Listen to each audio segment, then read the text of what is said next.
ناظرین السلام علیکم محترم ناظرین، آج کی ویڈیو میں سیدنا امام حسین رضی اللہ تعالیٰ عنہ کا صبر و استقامت کو سماعت کریں گے۔ تو چلیے بلا تاخیر ویڈیو کو شروع کرتے ہیں۔ ناظرین، حضرت زین العابدین رحمۃ اللہ علیہ فرماتے ہیں کہ جس رات کی صبح میرے والد شہید ہوئے تھے، میں بیٹھا تھا اور میری پھوپھی زینب میری تیمارداری کر رہی تھی۔ اچانک میرے والد نے خیمہ میں اپنے ساتھیوں کو دیکھا۔ اس وقت خیمہ میں ابو ذر غفاری رضی اللہ تعالیٰ عنہ کے غلام خولی تلوار صاف کر رہے تھے اور میرے والد یہ شعر پڑھ رہے تھے: اے زمانہ تیرا برا ہو تو کیسا بے وفا دوست ہے، صبح اور شام تیرے ہاتھوں کتنے مارے جاتے ہیں۔ زمانہ کسی کی رعایت نہیں کرتا، کسی سے عوض قبول نہیں کرتا اور سارا معاملہ اللہ ہی کے ہاتھ میں ہے۔ زندہ موت کی راہ پر چلا جا رہا ہے۔ 3-4 مرتبہ آپ نے یہی شعر دہرائے۔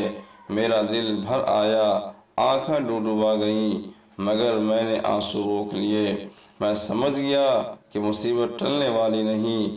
میری پھوپھی نے یہ شعر سنے تو وہ بے قابو ہو گئیں، بے اختیار دوڑتی ہوئی آئیں اور شیون و فریاد کرنے لگی۔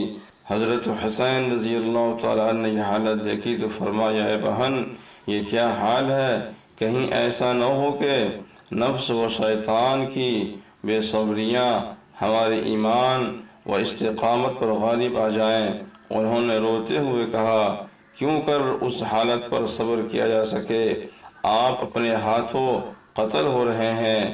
آپ نے کہا: مشیت کا ایسا ہی فیصلہ ہے۔ اس پر ان کی بے قراریاں اور بڑھ گئی اور شدت غم سے بے حال ہو گئیں۔ یہ حالت دیکھ کر آپ نے ایک طولانی صبر و استقامت پر تقریر فرمائی۔ آپ نے کہا: بہن، خدا سے ڈر، خدا کی تعریف سے تسلی حاصل کر۔ موت دنیا میں ہر زندگی کے لیے ہے، آسمان والے بھی ہمیشہ جیتے نہ رہیں گے، ہر چیز فنا ہونے والی ہے۔ پھر موت کے خیال سے اس قدر رنج و بے قراری کیوں ہو؟ دیکھ، ہمارے اور ہر مسلمان کے لیے رسول اللہ صلی اللہ علیہ وسلم کی زندگی میں اسوہ حسنہ ہے۔ یہ نمونہ ہمیں کیا سکھلاتا ہے؟ ہمیں ہر حال میں صبر و استثبات اور توکل و رضا کی تعلیم دیتا ہے۔ چاہیے کہ کسی حال میں بھی ان سے منحرف نہ ہو۔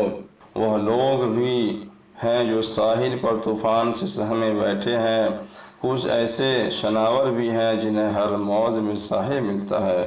السلام علیکم ورحمۃ اللہ وبرکاتہ۔